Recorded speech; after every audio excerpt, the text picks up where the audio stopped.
syempre, Shulis, ikaw naman, ano ba yung favorite mong nangyari sa 2024 at ano yung wish mo para sa 2025? Ako, marami akong favorite na nangyari sa akin ngayon 2024.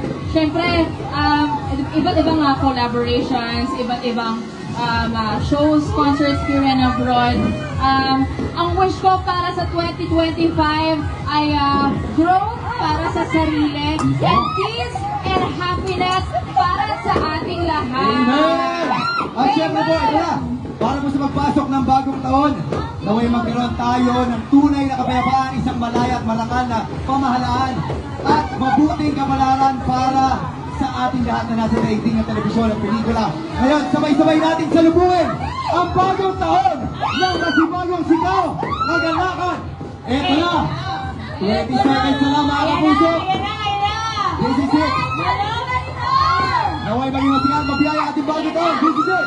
10, 9, 8, 7, 6, 5, 4, 3, 2, 1.